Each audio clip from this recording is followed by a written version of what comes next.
So there is one of the first plays that was on here was a play called Kathleen Ní Houlihan.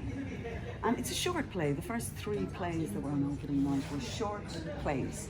One of them was written by John Milton Synge, the other by Lady Augusta Gregory, and the other by W.B. Yeats and Gregory. But Kathleen Ní Houlihan, right? It's a short play about a young man who's due to get married. And he goes into a bar, like so many Irish plays.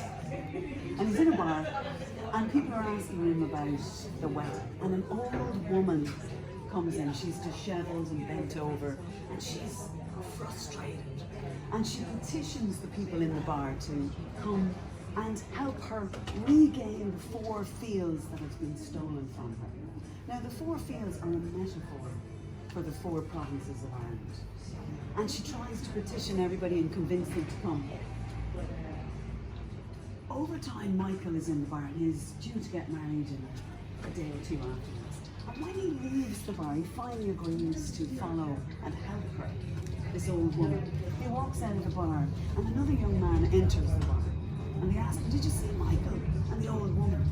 And they said, "No. I saw Michael all right, but I didn't see an old woman. I saw a young woman with the walk of a queen." And this quote, I suppose it comes from the idea that once Michael joined that woman to help her regain her fields, she began to become younger, like a warrior queen of Ireland. And so it is a hard service they take for help with. So he was giving up his life, his married life, to go and fight for this woman. So it was a symbolic, now that's 1904, and you can see how that symbolism begins to resonate with people and get them to think about Ireland in a new way. Now there was a very strict criteria for people to get their names on the plaque, and loads of different people were involved. Like, the outbreak of the rising, the headquarters was just 500 metres from here in the GPO. Did some of you visit the GPO? It's worth a look. They have a wonderful interactive exhibition. And then the trade union building, Liberty Hall, was out the door to the left and down the lane. That was where, I suppose, a lot of people, when we had a strike in 1913, for 9 months, about 1,000 workers were locked out of their jobs and they became extremely poor. And in Liberty Hall, we set up soup kitchens. Women like Moira Nahulik and Helena Maloney worked on those soup kitchens and supported those women. And then, I suppose, with the workers, the women had a hard time. They couldn't clean at work, they couldn't tie their hair up, they couldn't take breaks because of those strikes. And eventually, I suppose, that radicalised a lot of women to get involved.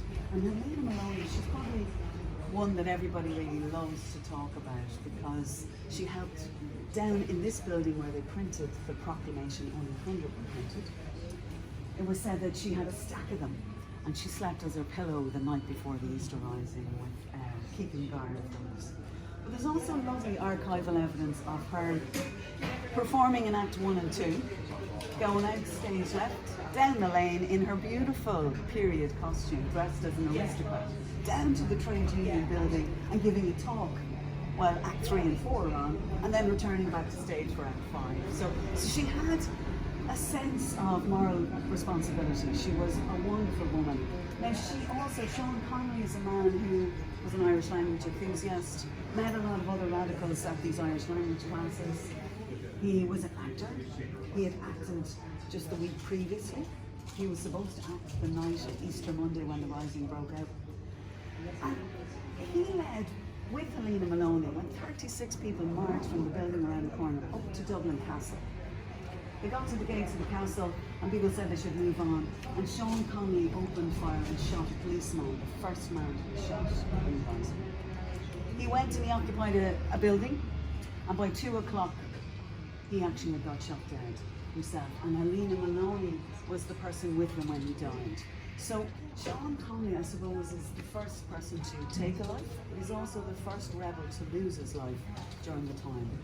And like someone like Helena Maloney, she protested when the King came in 1911.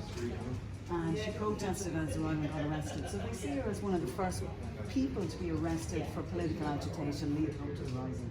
So there's loads of great characters. Arthur Shields. Arthur Shields had taken part in a lot of shows, and he set up, because they met at 11 o'clock in the morning to go and fight the Easter Rising. And so he set up his battalion, B Company, down there, and then he marched with them towards the GPO. He took a break to go and do the matinee show, and then he went back to the rebellion in the afternoon. So, you know, it was a big part of. Now, this company, this site, lost a lot for the Rising. I mean, they lost two people on the day. But also, Thomas MacDonagh and Paul Pierce were signatures of the proclamation they were executing and coming in jail. So the fallout, even though it's inspirational to talk about, they actually lost a lot of people, and they also lost some funding due to it, and many people lost their jobs. So it was interesting. All of these people were on the payroll in the Abbey, and that's what made it hard to meet them. Now, there's loads of stories. I don't want to spend too much time, but is there any questions about any of those great characters? Now, we have a little look as we go up, right? Just start looking.